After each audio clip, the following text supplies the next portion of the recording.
Entertaining. Cool. You're listening to LA Talk Radio.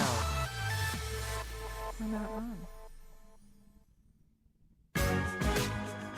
You're listening to Behind the Camera with Charisse Glenn and Joshua Rappaoprt, only on LA Talk Radio. Hi, Hi, how are you? I'm fine. How are you? I'm good. We're live on LA Talk Radio. We are behind the camera, and once again, I'm trying to do this Facebook Live thing. I am You will figure it out so eventually. Not If successful anybody's at it. listening and wants to call in, they can call us at 323-203-0815. We'll answer any and all questions regarding acting, commercial acting, living here in Los Angeles. We won't talk about the Dodgers, though. Okay. So Charisse is still trying to figure out the Facebook Live thing. We'll let her do that. Yes, And thank you we very will much. pick up hopefully where we sort of left off last week, which was talking about on-set etiquette and behavior, assuming that you've already booked the job. So we were talking about getting in touch with the second AD, who's the person who takes care of all the actors. We got through all of that stuff. We got through all of that, and just so you know, I think I did it. I actually think I did it. Oh, yay. No, but where is it? I don't know.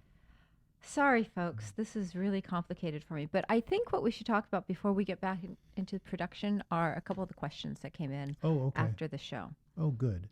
So Oh, these are new to me. What are they? These are new. Yes. So one of the comments was, "Wow, I didn't know that there was set etiquette." I think, of course, there's always set etiquette. I think there's etiquette in everything that you do. You can't be an island unto yourself. You can't just be out there doing whatever it is that you want to be doing. As we stated last week, the etiquette is to make sure people know where you are, what you're doing. You know, sometimes at a moment's notice, they'll need you to fly into the set to resume what you're doing. So you've got to make sure that the second AD knows where you are at all times. Okay. And I think just general, humanistic behavior. Be nice to everybody. Wait your turn for lunch. Do all the things that you're supposed to do as opposed to just thinking about yourself, because you're there representing the product. You're there being a spokesperson for them. Okay. I think we're live. Hey! Yay! Yay! What Okay. are the questions you have from last week? Well, that's a whole nother thing. Well, one of the questions from last week is a subject I think we're going to cover in the future, but it's about wardrobe and makeup and things like that. But why don't we hold off on that, because I think we'll Okay. cover that on a different week. Sounds good to me. So I think get into the production thing. I was about to tell a story last week, and then I was really... Really interrupted by the fact that we ran out of time. So we were talking... I guess that was a question from somebody. It's like, so how many takes do you do on a Oh, commercial? And goodness. that's like a loaded question, right? You could do 3, you could do Never heard of 103. anybody doing 3, and it's much more towards the 103. Okay, so my I don't want to say nightmare story, because I actually made a ton of money on this job. Sort of abates the nightmare aspect of it. Right. But it was for a feminine hygiene product, which at the time, we're talking 20, 30 years ago, women didn't actually want to do those products because they thought it was going to color their career somehow. Well, there's still that going on. There's a certain onus of doing certain medications. Yes, especially when you have to say, "Hi, I have Something. yada, yada." Yes. Well, but I'm a woman, so, we have our monthly. And so I didn't have a problem with that. So I booked this job, very happy to have booked it. It was actually the second time I had booked that product. So I knew they liked me on a certain level. And this was wall-to-wall copy. So 60 seconds of copy. It was on a set, and we couldn't do fittings beforehand. So I showed up on the day of the shoot to do our fittings. And this was an indication that was going to be a very long day.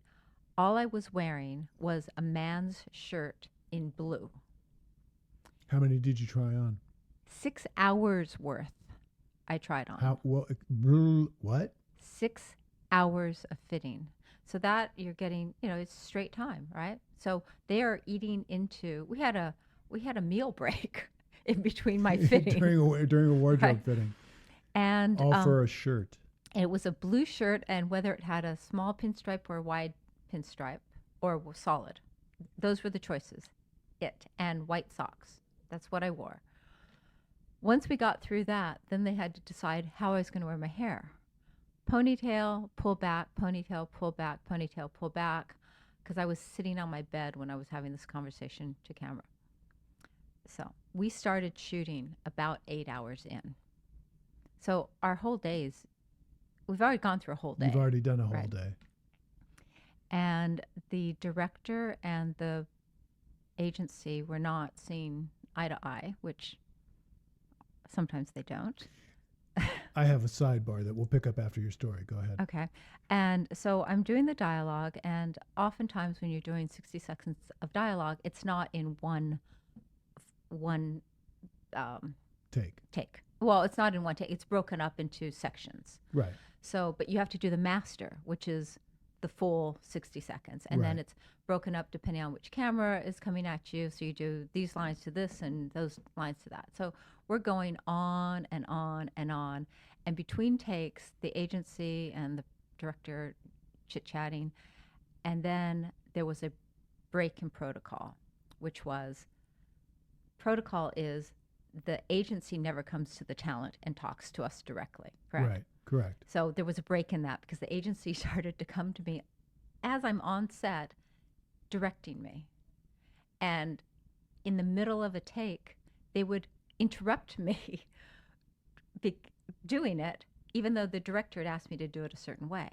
And then the director's asking me to do it, and the agency talking at me at the same time. And I'm like, wait, let me do this and then let me do that, but I can't do both. It was really confusing. I was just going to say what it ends up doing is doing nothing but confusion for the performer because you're getting mixed messages and you don't know, it's like mom says no, dad says yes. Who are you going to listen to? Right. And you start getting a little insecure because every time you're doing it and the director's going, yeah, and then you look over and the agency's like, dour faced Sad-faced. or vice versa. So we are going over and over and over. And now we're, 10, 12, 14 hours, 16 hours into it. And the agency comes to me and she said, you're just doing it wrong.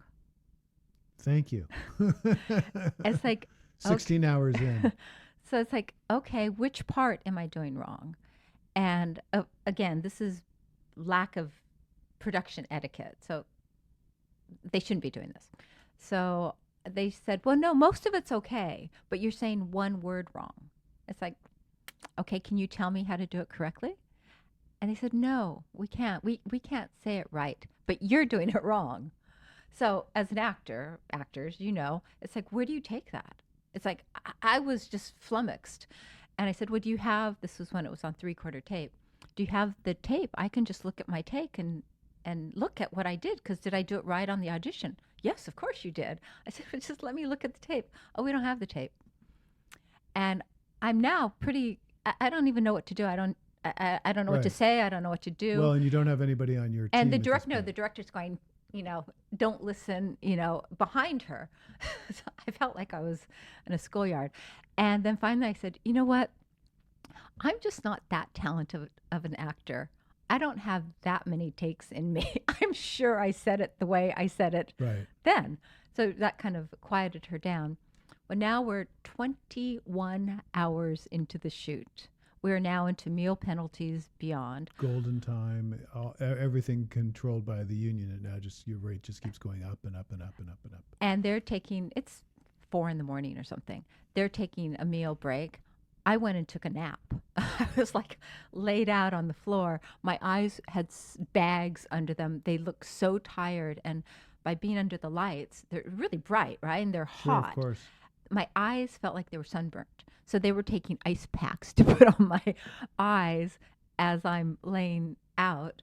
And meal's over. They have to fix my makeup. And then they're doing my close-ups. Don't you love that? Love that.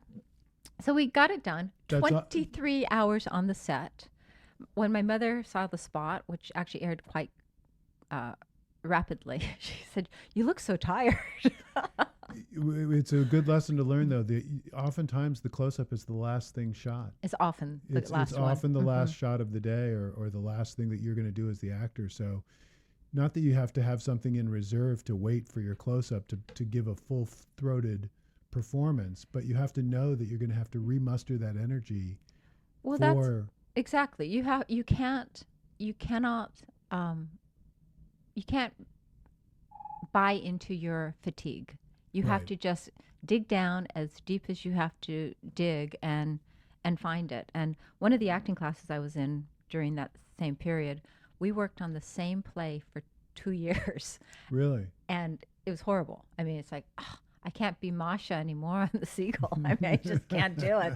And she said, yeah, and you have a Broadway play and you're having to do 2 shows a day and you've got a 5-year run. What do you bring to it? Right. So she really taught us how to find your endurance and bring something fresh to it each take. So I don't know how many takes I did. I'm sure more than 103. Right. What I always say is anything that you're asked to do on a commercial, you can pretty much bet your bottom dollar you're going to do it a ridiculous number of times. I mean, truly a ridiculous number of times. Okay, so you had a interesting first commercial ever. Oh, well, yes.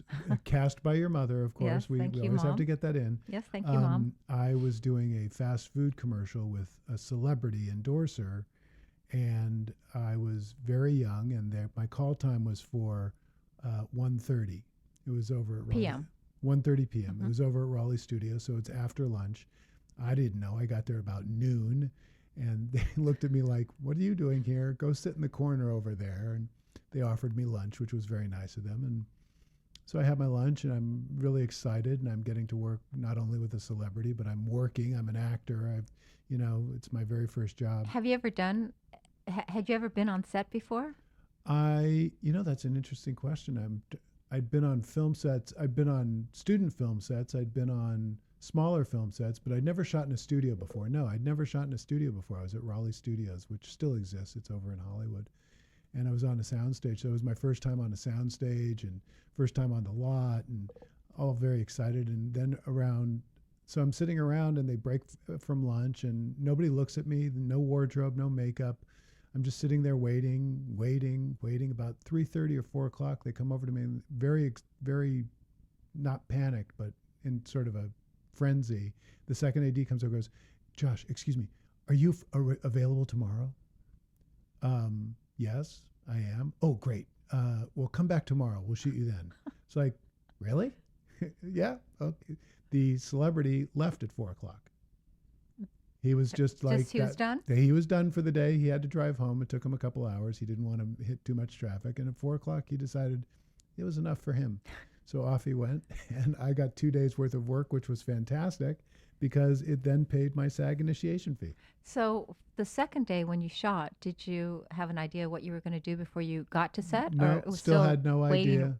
Waiting Still- around? Still no idea. I think it was an early morning call for me the second day. I don't have as vivid a memory of the second day, but it was an early morning call, and they put me in wardrobe and makeup, and then told me I was going to be manning the hamburger grill, and I grilled hamburger patties, and the aforementioned celebrity came up and put his arm around my shoulder and talked about how great the quality was. And how long were you on camera? I think, if I really cheated the stopwatch, maybe 2 seconds, maybe 3. Wow. It was in the background of another shot. And So you had 2 setups. 2 setups. Yeah, 3 seconds total, probably on camera. But that was the beginning of a quote unquote career, Wow. So, but at the time, of course, it's incredibly encouraging. I had just started going out. I had just started studying acting less than a year before that. And so it was a good omen, so to speak, that I could make it in this business, or I could have a career or do something. I came from a family that we had nothing to do with show business. There was no relationship. You grew up in the business. Mm-hmm. You grew up in and around the business. The closest I was a neighbor 2 doors away was a line producer for a major motion picture company. So Was that glamorous? that they were a line producer? No. You didn't know what it was, I had right? no idea what that was. Mhm. He worked for that company. That's all I knew. What happened was the way I got started. I didn't know we were going to turn into the way I got started. I got started because this is a long, weird story. I'm trying to Okay, figure so out if I just can make tell it- it. yeah, make it short and sweet. A woman who was a manager of children was I had met her, and she looked up and she said to me, "I can get you on the Waltons." I'll mention the name of the show. I was like, "Okay." I had just started studying acting, but she ended up placing me with a commercial agent, who then started sending me out, mostly on commercials. Did you ever get on the Waltons? I never got on the Waltons. Darn it. Yeah. Okay, so this is a good example, though. So Josh was going to start the story, and it probably is a 10-minute story. So when you're in an audition, this has nothing to do with what we're going to talk about with the production, but when you're on an audition and they do what we like to call personality check, and they'll ask a question. So you want to hit the answer. You want to make it short and sweet, but with some punch to it. But you do not want to have a long, drawn-out story, because they really don't want to hear the whole story. They want to hear the beats to it. Well, not only do they want to hear the beats, they want to see how you present yourself. I always say this: when you go into an audition and they ask you a question, it's not about the answer. It's about the storytelling. It's about how you tell the story of whatever it is that you're going to talk about. It's not about answering the question. Okay. So, we are So- so off topic. But Yeah, so but the point being is, you should have stories ready to tell, or at least an idea in your mind of something that you're passionate that you want to talk about. do you have stories ready to tell? I don't, but I'm also at a place in my life where I'll just open my mouth and start talking without hedging. The problem I find is that people start to edit themselves, and like I did with the story about my first job, and that makes hesitancy, that makes you seem unsure of yourself, that makes you seem like you don't know what it is that you're talking about. See, I don't have specific stories that I would tell during an audition, but I have ideas of stories. Like if you were to ask me, what do you do in your spare time? Charisse, what do you do in your spare time? Well, I do lots of things, Josh, but one of my passions is I ride horses, and I compete in a long-distance sport called endurance. So I ride long distances on horseback. There you go. Okay. Somebody said to me one day, it's like, yeah, but you have kind of exciting things that you do in life. It's like, okay, ask me that question again. Charisse, what do you like to do in your leisure time? I love to cook. I absolutely love to cook. I like to entertain. I love to see my friends eat. I like to serve food. I love to plate food. As much as I like to cook, I like to plate it. You do like to plate food. I don't do. you? Yeah. No, Yeah. So, but I could do that conversation with any subject in my life, because I'm talking about things that I am personally passionate about. I love to read. So I could talk about reading. I could talk about gardening. I could talk about taking a walk. I could talk about laying in bed with my dogs. And it doesn't matter what the subject is. It's the passion that comes behind the subject. You could actually speak about nothing and say it passionately and have it be good storytelling. Okay, so now that we're off topic, let's get back over to the Wait, set. I had my sidebar that I Okay. wanted to talk about, All right. which is the idea of agency and director. Oh, This that's is a good very one. interesting This is good. phenomenon. What people don't realize, or maybe they do, I'm not sure, but I think for the most part, actors don't realize when you walk into a callback room, that is often the first day that the ad agency and the director have ever met. Right. They don't necessarily. They might have had some phone conversations. Usually they've been on the phone. Yeah. Phone or email conversations, but they've never met face to face. And if they have a differentiation of how they see the spot, a lot of times they're working it out in that room with you, with the actors. And I had a situation once where it was a fairly well-known director and an ad agency producer who wanted to be a director. And this is your experience as a casting director. As a casting director. So they met for the first time that morning, and they were getting along, and they were talking, and they were doing fine. And they told me to bring in the first actor, and I went out into the lobby. And by the time I got back with the first actor, they were in a fairly intense conversation about the interpretation of what to do with the actor. So I was standing there by the camera, the actor is standing on the stage, and as the director and the producer are talking to each other, the actor started to chime in. Oh no. And Oh no. I Guys, that's really bad. I couldn't hustle him out of the room faster. And that's a case where the actor needs to understand that their job is to facilitate, which is interesting. You were on a set where the agency and the director didn't agree. You don't know who to listen to. And in this case, the agency and the director didn't agree, and the actor felt it was his turn to try and, broker a peace between them or offer a solution. They're not really looking for that. No, and honestly, on the set, it's only happened once to me where Right. that protocol was broken, and in reality, it probably a producer should have jumped in at that point and kept everybody separate and kept me out of the firing range of it. But this was many years ago. But it does happen all the time where the ad agency is generally in the video village or the What is the video village? video village is a tent usually with director's chairs and some drinks and monitors so that the agency can monitor exactly what's being filmed. They've got video hookup through the camera lens, so they're seeing what is being shot. And once a take is done, they will have some ideas as to how they want to change it. And through protocol, they will go to their representative will go to the directing side's representative, explain what it is that they're looking for, and then it's up to the director's team to convey that message to the actor. Right. So you will be getting different opinions on set when they're coming from the advertising agency who's sitting in the video village. The job I shot this summer, and I was doing yoga in it. That's as much as I can tell you. But we had a dialogue. So at the end, they say it's called "We're Doing Wild Lines." So you're on the same set because they want the same ambiance of when you were doing the lines as you were doing the scene, and then you just run the lines over and over and over and over. And because I was doing yoga, I had to position my body in a certain way so it would have the same kind of breathiness that the scene had.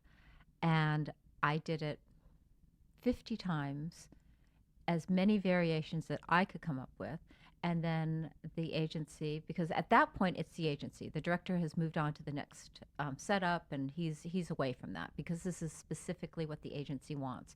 And they said, can you do it perkier? Can you do it less perky? Can you do it this way? Can you do it that way? And that was fine because it was a very specific moment for or do this line a certain way. And it's great. I mean, I love to have direction because it gives you, you don't have to think so much. You just do what they're asking you to do. Well, that's the case also in commercials. We're tending to try to fill their vision.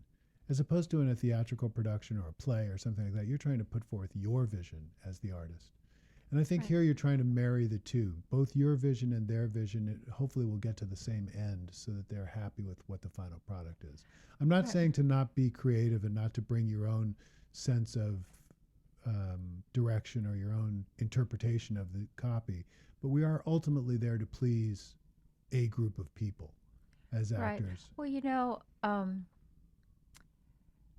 when you're doing copy, and as a casting director, we might see 50 or 100 people doing the same copy over a day or two or three or four. And 98%, 99%, what do you think, of the people do it exactly the same way? I wouldn't say exactly the same way, but with a very similar interpretation. I'd say it's pretty much 90% of, and every once in a while there's somebody who comes in who does something that's off the wall.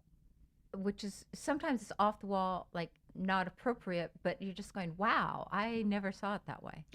I just told you this story while we were at lunch. This was again 20 plus years ago. I was doing an industrial audition, and I had 2 giant cue cards filled with 60 seconds of turgid, technical aerospace dialogue. Just 1 second. So a cue card is usually handwritten on a big yellow piece of paper, sometimes written very poorly, sometimes I have written very neat printing. You do. You have great printing. I don't. sometimes it's on a teleprompter and sometimes it's typed out, but This most was- of the time it's handwritten. This was before the days of teleprompter. This was, back in the dark ages of 3/4-inch videotape. Anyway, all day long I was seeing all the very best spokespeople in town, people who were really skilled at doing this long dialogue. And I would listen to them all day long, and it all sounded about the same. And literally one of the last guys to walk in comes in the room, and that was the days where you used to have to handwrite their name. So as I was handwriting their name, I would tell them to do a rehearsal. And I would listen to the rehearsal, and I'd be able to help them once I finished writing their names and they finished the rehearsal, to give them a little bit of pacing or whatever it was. And as I'm writing down this guy's name, it was as if I had never heard the dialogue before. It was literally like, wow, Wow. this is totally different. What is he doing? And I had to really stop and think about what was going on and what was different. And when he finally stopped the take, I turned to him, I said, "You're a voiceover artist, aren't you?" And he said he was. And we had a long talk about rhythm, about pace, Did you? about he said really good writing has a rhythm built into it, and it's up to us to try to discover that rhythm. And if it's not good writing, you have to impose a rhythm on it. I love that. And so it was a way to sort of sing your way through the audition. And it's always stuck with me. And so I think whenever you're doing, now, that being said, we don't get that many commercials with that much dialogue anymore. Or No. industrials. They still do come up, and now we do have it on teleprompter. But even when you're doing it that way, it's still about the rhythm of the copy. And of course, Shakespeare is written in iambic pentameter. It is all about rhythm. It's interesting because when you're auditioning and there's 30 seconds, 60 seconds of dialogue, you have to do it all in one take, let's say. Even though it's in reality, they're going to shoot it, this sentence, yes. these two sentences, maybe these three sentences. You're almost never going to shoot it as one No. take. Almost never. Well, no, you're going to do the master shot where you'll do it in one take, and then you'll do it in bits and pieces and dribs and drabs. But as for the audition process, it's a different thing, and you can only be concerned with the audition. You can't be concerned with the performance. So what I was going to say, so when you walk into the room and you're intimidated because you see this giant wall of copy, take your time. Don't be afraid to take a beat between the sentences. Don't be afraid of taking a breather and really breaking it up so it becomes your own rhythm. Right. What I find, and I think you probably do too, is most people, when they see that much dialogue, they want to race through the whole thing. They either want to race through the whole thing, or they want to try to do it without looking at the cue card. And I've always told people the cue card is your friend. Yeah, we It's don't not your- expect you to have it memorized at Not- the first call anyway. Not only do you not have to have it memorized, but why would you try and give a performance where you're fighting your memory the whole time, as opposed to engaging the listener? And you can engage the listener by taking your time, getting the words right, using the cue card as a friend, as something that's going to help guide you there. It's not called a read card. It's called a cue card. This is we were talking about preparation. This is about being prepared for your audition. If you're given the copy, especially if you're given the copy well in advance, do your work.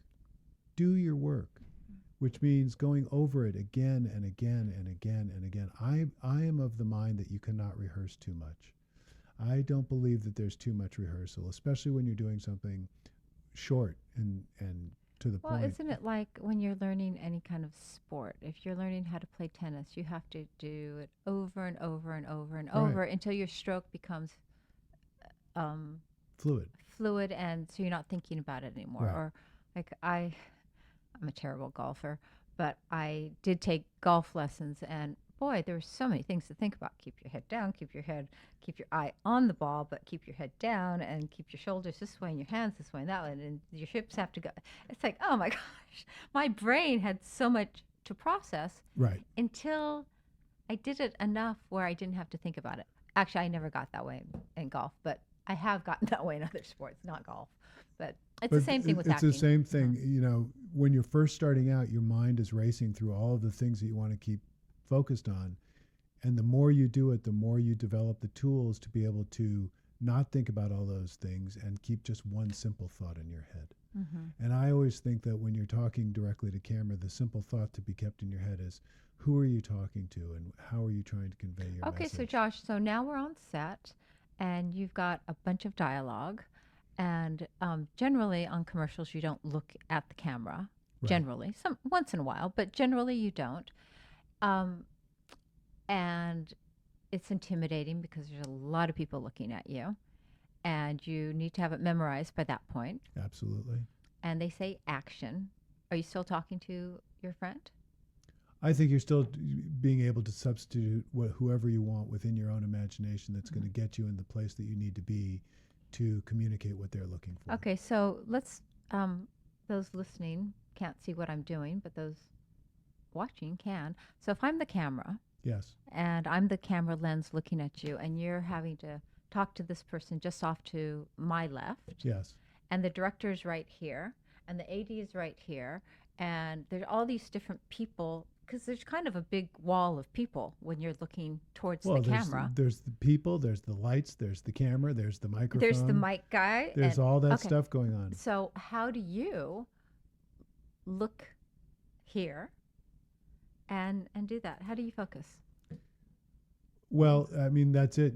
I think a lot of it has to do with breath. I think Mm-hmm. a lot of it has to do with your own imagination. Hopefully they've given you something to look at specifically as opposed to just floating in space. You know, your eye line's about here. Can you put a mark on the wall where my eye line's And gotta generally be? they will. Yeah. Or they'll have the actor that you're supposed to be talking to might be standing in. Right. Hopefully Right. that they are. Mm-hmm. In that respect, if there is another actor there that you're talking to, then that's a little bit Mhm. easier because then you can focus on that person or whoever you want that person to be, Or the relationship you have. or with the that. relationship you have to that person.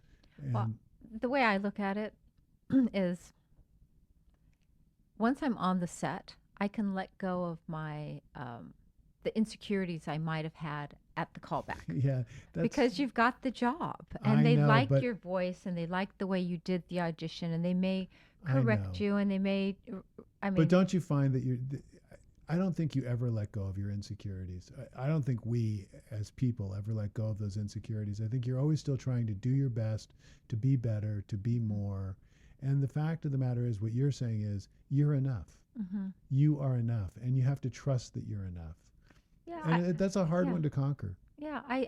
For me, I think that has been the most challenging during my career on camera gazillions of years ago, and because I've just recently started to be on camera again, things have changed because my age now allows me just Well, to not care right. as much as I cared when I was in my 20s or 30s. Right. Well, we're Mhm. dealing with our own insecurities when we're in our 20s, still trying to find out who we are. We're both of an age now where it's like, okay, we know who we are. We know where we stand. Mhm. We have good or hopefully good. So you self- youngins out there, You youngins. you youngins out there, just It- find your strength, find your confidence, but know that once you get onto set, they booked you and they like you and they like everything about you. They like how you Yes. look. They like how you speak. They like how you act. They like your energy. They like who you are. So all you have to do is bring to the table who you are right. when you're on set. And that is absolutely enough. And listen to what they're asking for, because what they may be asking for may have changed from the initial audition once they have,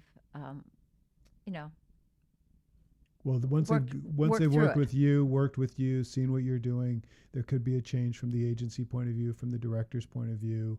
You might shoot things different ways. well, the You're- copy might change. The cop, Yeah. I was just going to say, you have to be prepared for the idea that the copy is going to change. You have to be malleable. You The- can't be rigid and set in your ways. You can't. I always tell people when they're rehearsing, don't do it one way over and over and over and over and over again, because then the only way you're going to have to do it is that one way. What's the Meisner technique, right? Yes. Well, the Meisner technique is the repetition exercise where you have to listen to how somebody is repeating the phrase back to you and then answer in kind.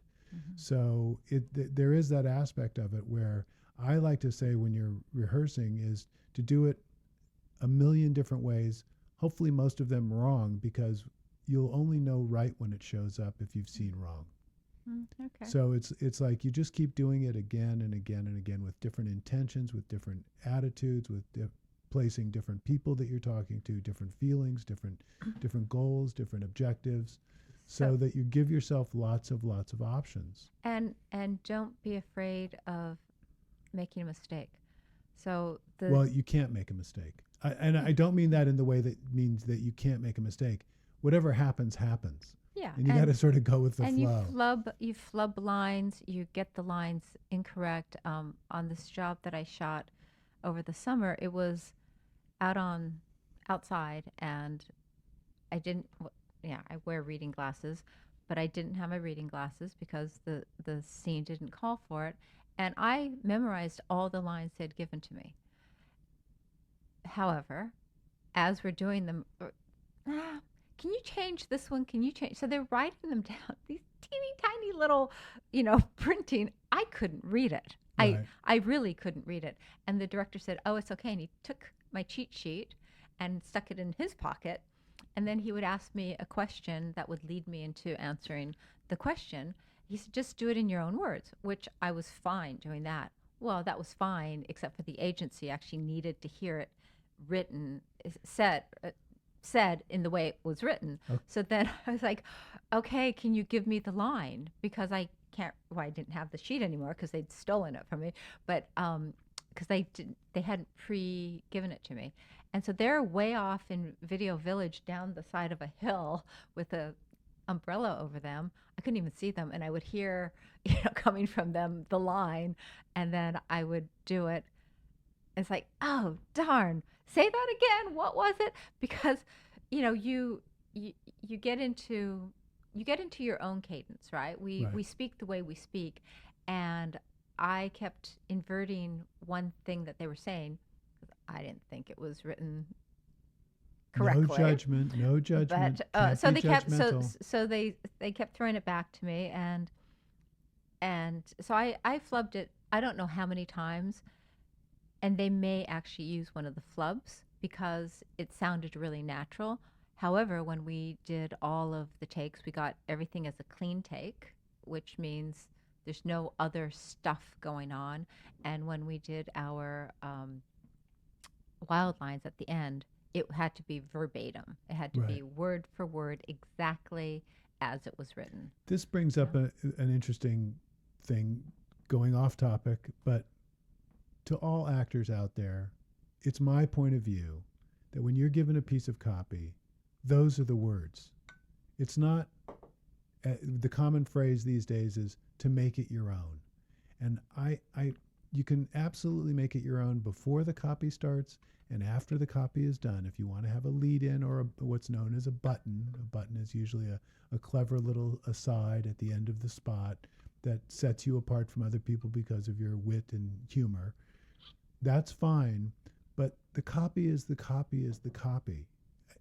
You don't change Shakespeare. And this is not to say that ad copy that you're reading is Shakespeare, but it has gone through the agency. It has gone through the legal. It has gone to the client. It has gone through all these people. So you say legal, so it has to go through a legal department to be on air? Of course. Mm-hmm. Of course. They have to clear it, make sure that they're not stating anything that's not factually correct, that they're not impinging or impeding on any competitors.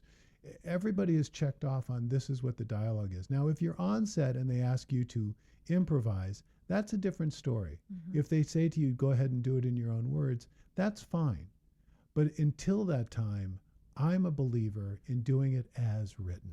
Mm-hmm.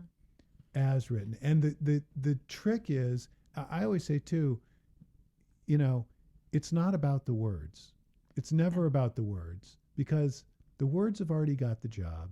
Everybody's going to be saying the same words. So it can't be about the words. It's got to be about the storyteller.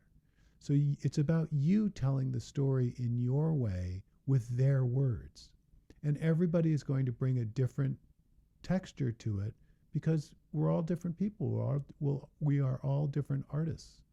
And so it's up to us to make those words our own. And I feel that part of that process is in a lot of rehearsing.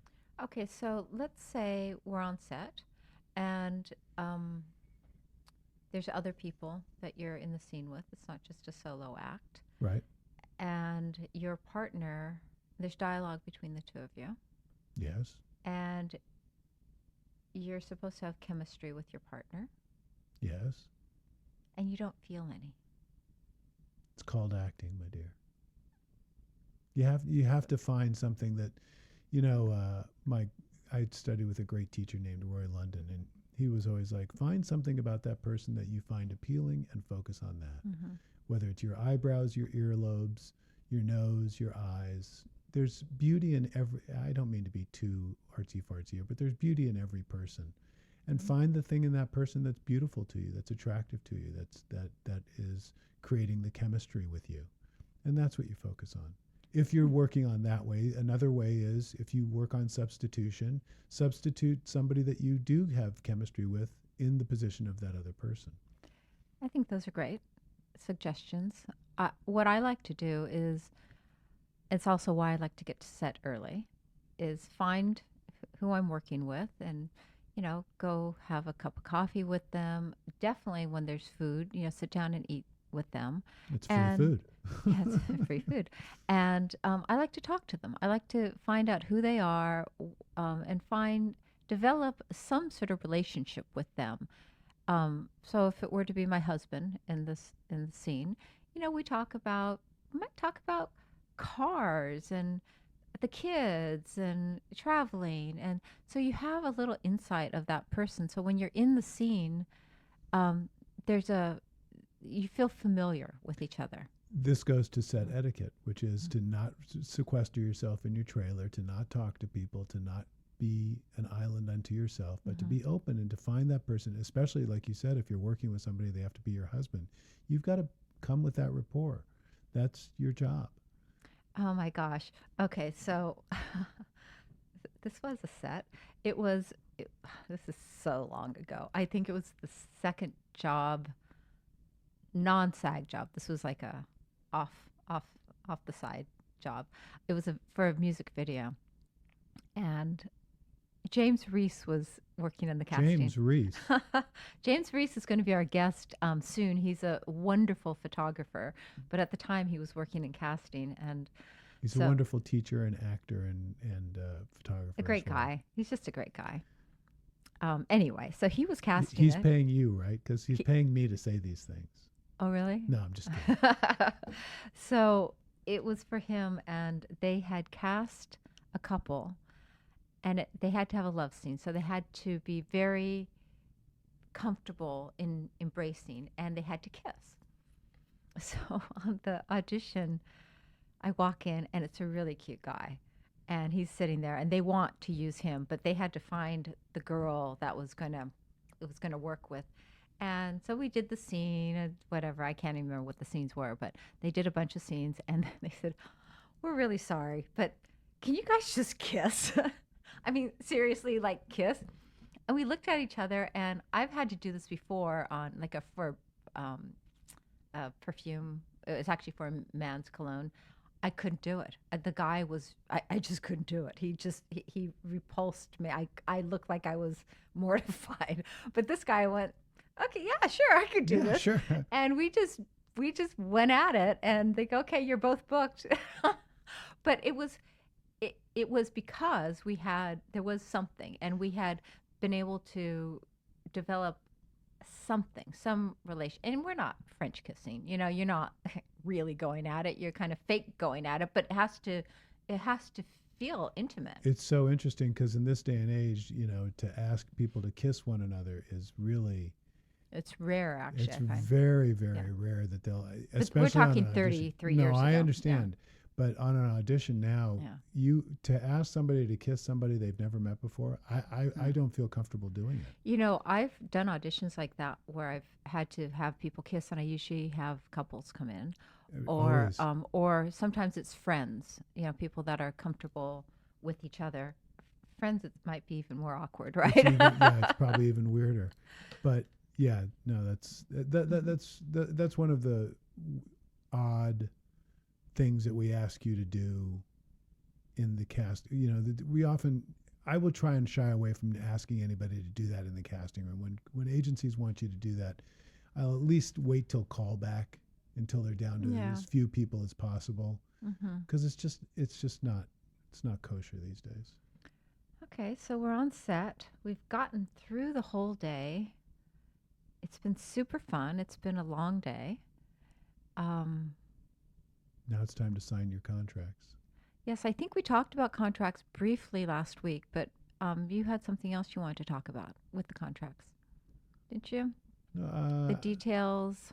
Well, what happens oftentimes on set is if it's a Screen Actors Guild contract, there are certain boxes on the back that you do or don't check off depending on how that's going to be running. And if you're unsure as the actor on set, you call your agent.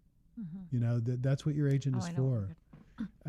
On a non-union, non-guild commercial, we often try to get the contracts beforehand so that your agent can go over it.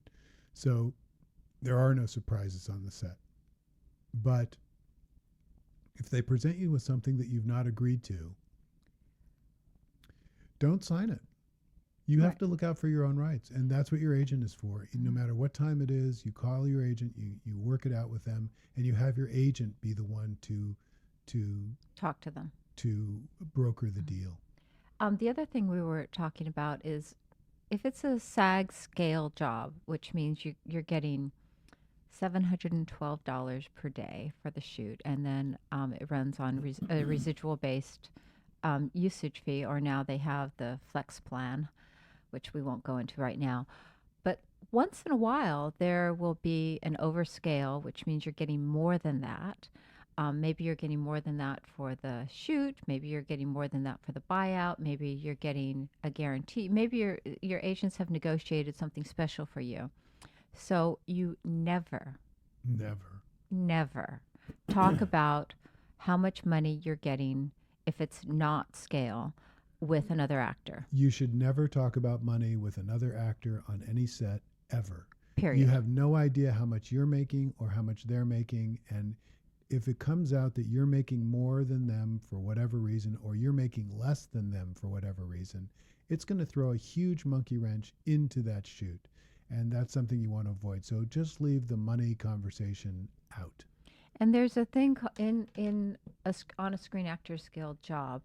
It's called favored nations, which means if it's a large cast, that everybody is getting the same amount of money. So the agents have agreed not to negotiate more money for their talent because everybody's making the same amount. And if it's a favored nations job, and then it comes out somebody's actually getting more, then it can really Well, the whole idea of favored nations is if one person is getting more, then everyone is getting more. Right.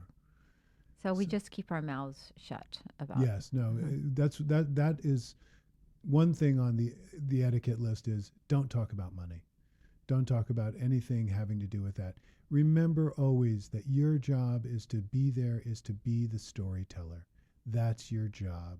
Focus on the work. I can't stress that enough, both in your auditions and in being on set. Focus on doing the best job you can and telling the story that you're having to tell, whatever that story may be.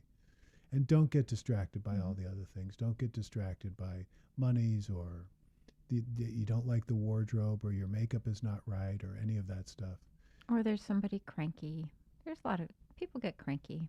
It's okay. Yeah, Just just let let them them go. be, but know that to hold on to your professionalism. I find that most people, though, honestly, I love the crew. On a good set, wow, the crew is just your family. You know? Once again, down to like the last 2 minutes, suddenly we Wow. run out of time again. What I Wow. was going to say is what I love to do on the set, and it's a good game for everybody, is I don't know if I mentioned this last week. I like to try to name everybody by their Oh, yeah, position. you did that. Yeah. Yeah. That's So fun. it's just a way to keep yourself occupied. But we are down to our final 45 seconds. So if you want to get in touch with me about I teach classes, you can contact me at castingbrothers.com. There are links on that. And for Charisse, you can contact her at. All of our links are actually on LA Talk Radio and on our Facebook pages, Charisse Glenn Casting and Casting Brothers. But what I do want to say is just plugging Josh. He's a great teacher. And Thank you. if you're looking for a a refresher class or an ongoing class, there's nobody better to be in class with than Josh, and he does it on camera, which is an enormous plus. Now I'm blushing. Good thing Yeah. we're on radio. And good thing James Reese isn't here, because he's going to have to, he's he's going to want some of that Yeah, exactly. mojo or juju. All right. I'm saying good night. All right, good night. Thanks, everybody. Don't forget to ask us your questions. That's why we're here, is to serve you. You're listening to Behind the Camera with Charisse Glenn and Joshua Rappaoprt, only on LA Talk Radio.